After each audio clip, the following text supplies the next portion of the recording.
దేవుని నామానికి స్తోత్రములు. మీ అందరికీ కూడా ప్రభు పేరిట వందనములు తెలియజేస్తూ ఉన్నాను.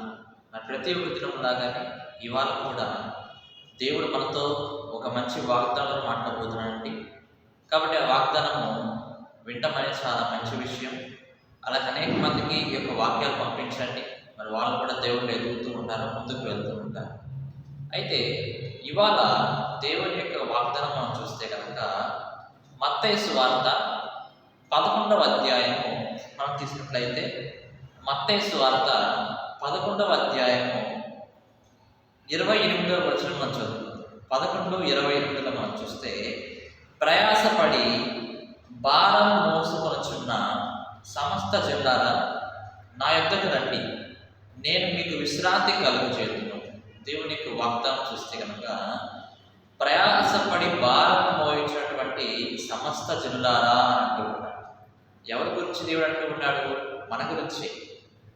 మనము అనేక విషయాల గురించి, నాకు అది కావాలి, ఇది కావాలి, ఈ కార్యం జరగాలి, ఆ కార్యం జరగాలని చెప్పి మనము ప్రయాసపడుతూ ఉంటాం కదండి. మన జీవితం మొత్తం కూడా చాలా ప్రయాసపడుతూ ఉంటాం, ఇబ్బంది పడుతూ ఉంటాం. ఒక కార్యం మీద జరగకపోతే కనుక ఎంతో బాధపడుతూ ఉంటాం, వేదన పడుతూ ఉంటాం. ఉద్యోగం మీద రాకపోతే కనుక ఎంతో బాధపడుతూ ఉంటాం. అనుకున్న కార్యం జరగకపోతే కనుక ఎంతో బాధపడుతూ ఉంటాం. కాబట్టి దేవుడు ఏమంటున్నాడు? మీరు ప్రయాసపడి భారం మోసినటువంటి జనులారా నా యొద్దకు రండి, నేను మీకు నెమ్మదిని ఇస్తానంటున్నాడు. దేవుడిలో మనం ప్రయాసపడాలి, ఆయనలో మనం ప్రయాసపడాలి. అప్పుడే మనకు విలువ ఉంటుంది. ఈ లోకంలో మనం ఎంత ప్రయాసపడినా సరే అది వ్యర్థంగానే ఉన్నది. కానీ అంటే సొలొమోను మహారాజు విషయంలో మనం చూస్తే కనుక 1000 మంది భార్యలు ఆయన ఉన్నట్లుగా మనం చూస్తున్నాం. 1000 మంది భార్యలు, అంత భార్యలు ఉన్నా సరే మంచిగా ఐశ్వర్యము, ఘనత అంతా కూడా సొలొమోను రాసుకున్నది. అయితే చివరిలో ప్రసంగి గ్రంథంలో ఏమంటాడంటే, ఈ భూమి మీద జరిగే ప్రతి ఒక్కటి కూడా అది వ్యర్థమే. నరుడు ప్రయాసపడుతున్నటువంటి పాటు ఏదైతే ఉన్నదో అదంతా కూడా వ్యర్థమే, ఈ భూమి కింద వ్యర్థమే అని చెప్పేసి సొలొమోను మహారాజు అంటున్నాడు కదా. కాబట్టి లోకంలో ప్రయాసపడాలి. లోకం వాటి కొరకు, ధనం కొరకు, ఆహారం కొరకు మనం ప్రయాసపడాలి. అంతకంటే ముందుగా, అంతకంటే ఎక్కువగా దేవుని కొరకు మనం ప్రయాసపడాలి. ఆయనలో ఎలా ముందుకు వెళ్ళాలి, ఆయనలో ఎలాగ మనము రోజు రోజుకి ఆయనలో ఎలా ఎదుగుతూ ఉండాలని చెప్పేసి అన్నీ కూడా దేవుడిలో మనం ప్రయాసపడుతూ ఉండాలి. అయితే ప్రయాస అయితే పడుతూ ఉంటారు, వారి కొరకు దేవుడు అంటూ ఉంటాడు కదా. నా యొద్దకు రండి, నేను మీకు ఏమిస్తానంటున్నాడు? విశ్రాంతి కలుగ చేస్తాను. మన దేవుడు ఎలాంటి వాడు? విశ్రాంతి కలుగ చేస్తున్నాడు. మన దేవుడు ఎలాంటి వాడు? కింద వచనంలో ఉంటుంది, నేను సాత్వికను దీన మనసు గలవాడను కనుక మీ మీద నా కాడి ఎత్తుకొని మరి నా యొద్ద నేర్చుకోండి, అప్పుడు మీ ప్రాణములకు విశ్రాంతి దొరుకును అంటూ ఉన్నాడు.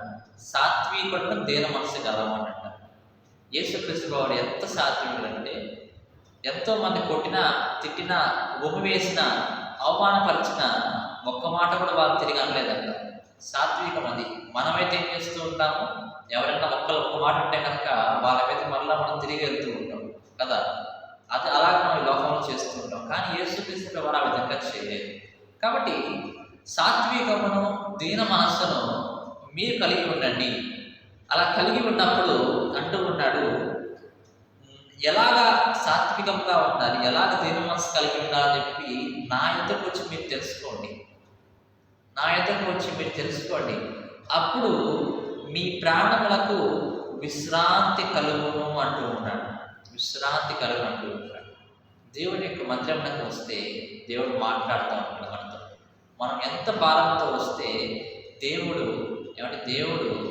అంత మంచి వాక్యంతో మనం పట్టుకొని మన హృదయంలో ఆయన యొక్క వాక్యం ఉంచి దాని ప్రకారం మనల్ని విశ్రాంతి కలుగజేస్తాడు కదా. మీరు సంఘానికి రావాలి.